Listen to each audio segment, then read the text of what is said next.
Thomas Jefferson's First Inaugural Address. March 4, 1801. Every difference of opinion is not a difference of principle. We have called by different names brethren of the same principle. We are all Republicans. We are all Federalists. If there be any among us who would wish to dissolve this Union or to change its Republican form, let them stand undisturbed as monuments of the safety with which error of opinion may be tolerated where reason is left free to combat it. I know, indeed, that some honest men fear that a Republican government cannot be strong, that this government is not strong enough. But would the honest patriot, in the full tide of successful experiment, abandon a government which has so far kept us free and firm on the theoretic and visionary fear that this government, the world's best hope, may by possibility want energy to preserve itself? I trust not. I believe this, on the contrary, the strongest government on earth. I believe it is the only one where every man, at the call of the law, would fly to the standard of the law, and would meet invasions of the public order as his own personal concern. Sometimes it is said that man cannot be trusted with the government of himself. Can he then be trusted with the government of others? Or have we found angels, in the form of kings, to govern him? Let history answer this question.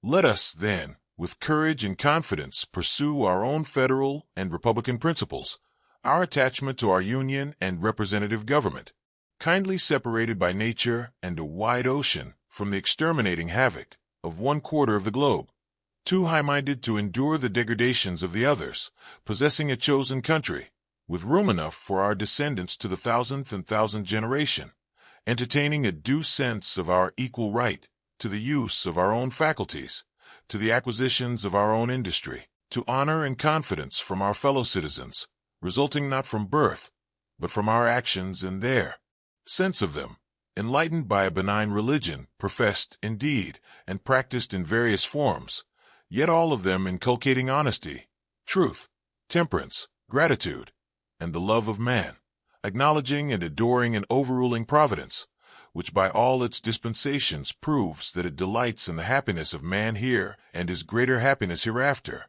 With all these blessings, what more is necessary to make us a happy and prosperous people? Still one thing more, fellow citizens, a wise and frugal government, which shall restrain men from injuring one another, which shall leave them otherwise free to regulate their own pursuits of industry and improvement, and shall not take from the mouth of labor the bread it has earned. This is the sum of good government, and this is necessary to close the circle of our felicities. About to enter, fellow citizens, on the exercise of duties which comprehend everything dear and valuable to you, it is proper you should understand what I deem the essential principles of our government, and consequently those which ought to shape its administration. I will compress them within the narrowest compass they will bear, stating the general principle, but not all its limitations. Equal and exact justice to all men, of whatever state or persuasion, religious or political. Peace, commerce, and honest friendship with all nations, entangling alliances with none. The support of the state governments in all their rights, as the most competent administrations for our domestic concerns, and the surest bulwarks against anti-republican tendencies. The preservation of the general government in its whole constitutional vigor, as the sheet anchor of our peace at home and safety abroad. A jealous care of the right of election by the people. Absolute acquiescence in the decisions of the majority. The vital principle of republics, from which is no appeal but to force. The vital principle and immediate parent of despotism. A well-disciplined militia, our best reliance in peace, and for the first moments of war, till regulars may relieve them. The supremacy of the civil over the military authority. Economy in the public expense, that labor may be lightly burdened. The honest payment of our debts and sacred preservation of the public faith. Encouragement of agriculture, and of commerce as its handmaid. The diffusion of information and arraignment of all abuses at the bar of the public reason. Freedom of religion, freedom of the press, freedom of person, under the protection of the habeas corpus, and trial by juries impartially selected. These principles form the bright constellation which has gone before us, and guided our steps through an age of revolution and reformation. The wisdom of our sages and blood of our heroes have been devoted to their attainment. They should be the creed of our political faith, the text of civic instruction, the touchstone by which to try the services of those we trust, and should we wander from them in moments of error or of alarm, let us hasten to retrace our steps and to regain the road which alone leads to peace, liberty, and safety. I repair, then, fellow citizens, to the post you have assigned me, with experience enough in subordinate offices to have seen the difficulties of this, the greatest of all.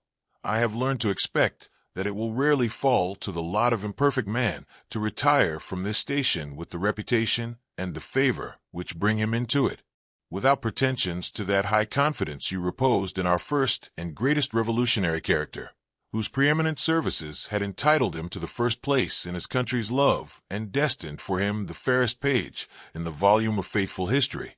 I ask so much confidence only as may give firmness and effect to the legal administration of your affairs. I shall often go wrong through defect of judgment. When right, I shall often be thought wrong by those whose positions will not command a view of the whole ground. I ask your indulgence for my own errors, which will never be intentional, and your support against the errors of others, who may condemn what they would not, if seen in all its parts. And may that infinite power which rules the destinies of the universe lead our counsels to what is best, and give them a favorable issue for your peace and prosperity.